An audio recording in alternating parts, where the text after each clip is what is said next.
Thank you for joining us around the fire. For more information or to make a donation, please visit randomactsnetwork.com. Now, want to hear a scary story?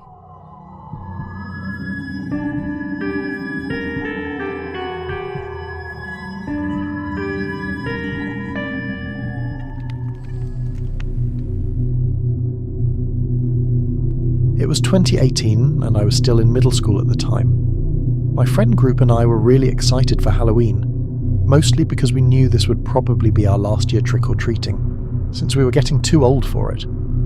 Our school only had a half day, which was really nice. By then, the sun was starting to set, which got us all more in the mood to go running around and get as much candy as possible.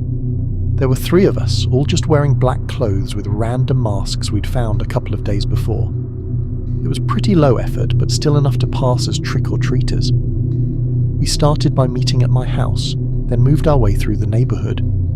Our goal was to get to the other side of the neighbourhood, where there were custom houses on a street where all the rich people lived. It was separated from the rest of the houses and quite a walk, but we knew they'd have to be handing out full-size candy. We stopped by most of the houses on the way, taking us almost 2 hours before we got to the big houses. By then, most of the other kids had gone home, and the sidewalks were mostly empty.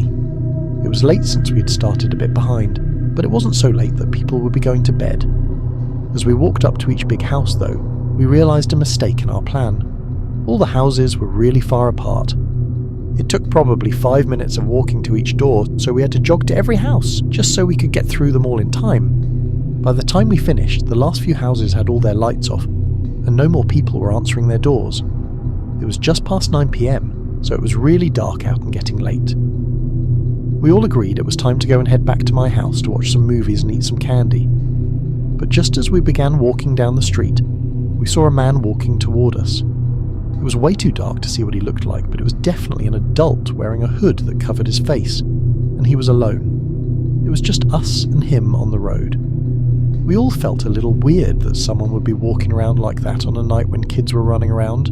So we moved over to the other side of the road. As we passed, the man watched us from the other side. He tried to hide it, but it was pretty obvious he was looking right at us. This was really weird behaviour, and none of us wanted to stick around, but we were all exhausted from running from house to house over the past couple of hours, so we opted to walk quickly and check behind us to make sure we weren't being followed. After a few minutes, we felt like we had put a good distance between us. But out of nowhere, my friend in front stopped abruptly, causing me to bump into him and stumble back.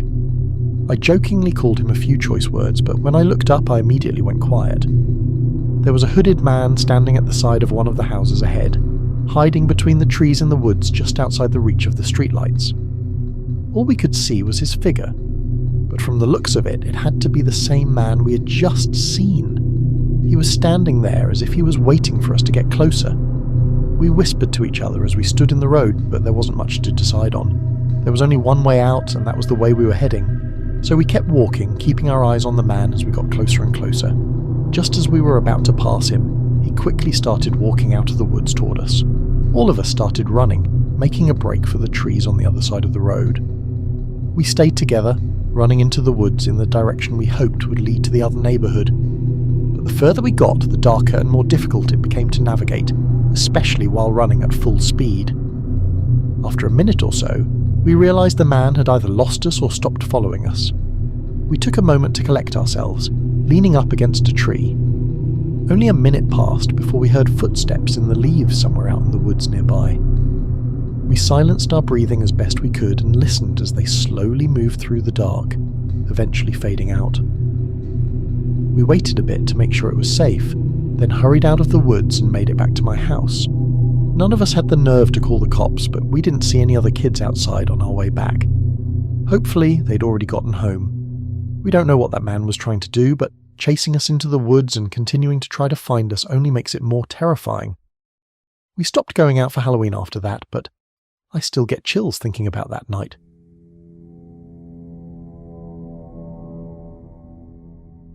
I'm 26, and this happened last Halloween. I live alone in a small house in a normal neighbourhood, and every Halloween was always the same. A bunch of kids would come by for candy until around 7 or 8, and then I'd stay up and watch whatever movies were playing on TV. I was never much into celebrating or partying. I actually preferred to just hand out candy and spend the night alone. Kids continued to flood in until 7. Then a few more groups slowly trickled in before I figured it was slow enough to start watching some movies. I sat down the bowl of candy and went over to the couch, turning on the TV and looking for a channel that had a good scary movie on. I scrolled around for a few minutes but was interrupted by a knock at the door. I put the remote down and opened the door, holding the bowl of candy in my hand. When I opened it, though, I was surprised to see a man on the porch. No kids anywhere, just a middle-aged man in regular clothes. It was unexpected, making me stutter for a moment before asking how I could help. The man looked at me, then looked behind me into my house. "Is Aaron here?" he said quietly. I asked who Aaron was, but the man didn't answer and continued to try looking behind me. I asked again, and he finally looked back up at me and said that Aaron was his son who was out trick-or-treating, but he's lost. Strangely, he said it all with an emotionless gaze, then turned around and walked away from the door. I watched him, puzzled at what just happened. The man walked down to the sidewalk, then went out of view. I shut the door and stood there for a moment, collecting my thoughts. It was so bizarre, but something was definitely off. I got my phone and called the police, reporting a possible missing child as well as the man's strange behaviour. I made it clear I didn't know anything for sure and just told the operator everything that happened. But obviously nothing was going to be done unless something else came up. After getting off the phone, I checked out the door one more time before going back to the couch and finding a movie. It was one of the Scream movies that had started a few minutes earlier. During the movie, there were no more trick-or-treaters or knocks at the door. By the end of it, it was nearly 11, and I was just about ready for bed. I stood up and turned to get the bowl by the door, but my eyes caught a glimpse of a figure in the window across the room. By the time I realised and shifted my back, the figure was gone. I could feel my heart beat in my chest, thinking about if they had been watching me this whole time. I slowly walked over to the window, peeking out cautiously. There was no one there, but the uneasy feeling lingered. My mind raced with questions. Was it the man from earlier? Had he come back? I checked the lock on the door, making sure everything was secure. I even closed the curtains, hoping that would help me feel a bit safer, but it didn't. I couldn't shake the feeling that someone had been watching me. Deciding I wouldn't be able to sleep right away, I turned the TV back on, trying to distract myself with late-night infomercials.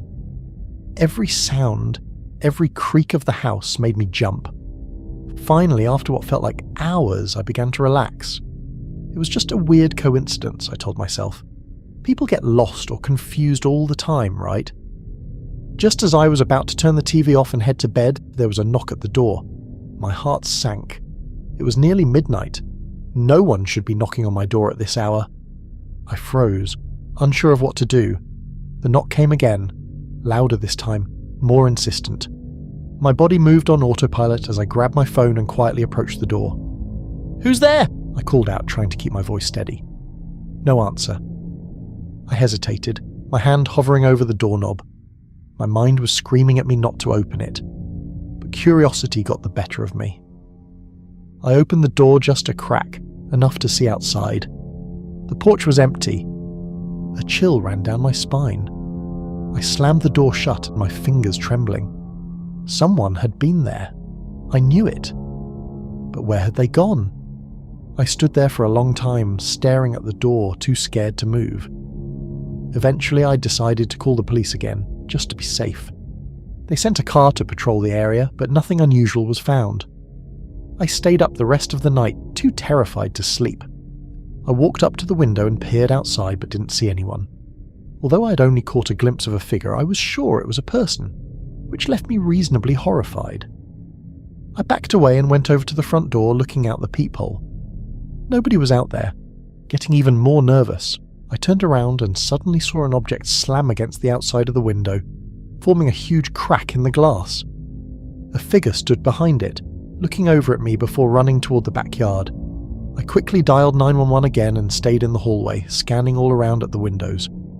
After a minute passed, then another. Whoever was out there had disappeared. The police did what they could, but there wasn't much I could help with. It appeared the person had smashed a rock or a tool against my window in an effort to break in.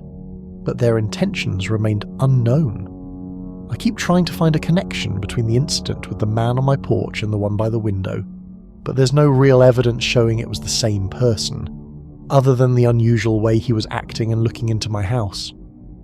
There were also no reported cases afterward of any children gone missing, so what that man was really doing at my house remains a mystery. 2 years ago, my best friend V and I were hanging out on Halloween night. We were roommates living in a small house and both in our last year of college. We were too old for the usual Halloween festivities, but we still wanted to do something. Our more creative ideas didn't seem to work out, so we ended up deciding to bake cookies and watch a scary movie. It was only 8, so most grocery stores were still open. I drove to the store to pick up some cookies, frosting, and Halloween sprinkles. As I made my way down the aisle, I saw a man staring at me from the other end. I didn't look at him directly, but I could see him watching me from the corner of my eye the entire time I was there. Given that it was a holiday and the store was mostly empty, the man's creepy behaviour was particularly unnerving. I quickly grabbed what I needed, checked out, and got into my car. By the time I was out of the parking lot and onto the main road, I had already forgotten about the man in the store. As I drove, there were very few cars out. It seemed most people had already settled in for the night. As I got out with the groceries, a car passed by the house. They were going really slowly, and their windows were tinted so I couldn't see who was inside or what they were doing. Once they passed my driveway, they sped up and drove off, making it clear they were just driving through. The car that had passed by earlier was now parked across the street right in front of our house. Its lights were off and it didn't seem to be running. This made me feel a little uncomfortable. I told V about it when I got inside, but he didn't seem to think much of it. We put the cookies in the oven and sat in the kitchen while they baked, discussing which movie we were going to watch until the doorbell rang. We exchanged confused looks, and then V got up to answer the door. I watched from the kitchen as he looked through the peephole, then opened the door just a few inches. I heard V say something, and then after a few seconds he closed the door and locked it. V turned around, looking even more confused than before, and walked back to the kitchen. When I asked who it was and what they wanted, V said it was some guy, but when he asked what the guy needed, he didn't say anything. So V closed the door. Apparently the man was wearing a cheap plastic mask, but from the other features V described, he sounded a lot like the man I'd seen at the store. Not sure if I was just being paranoid, I got up and went to check for myself.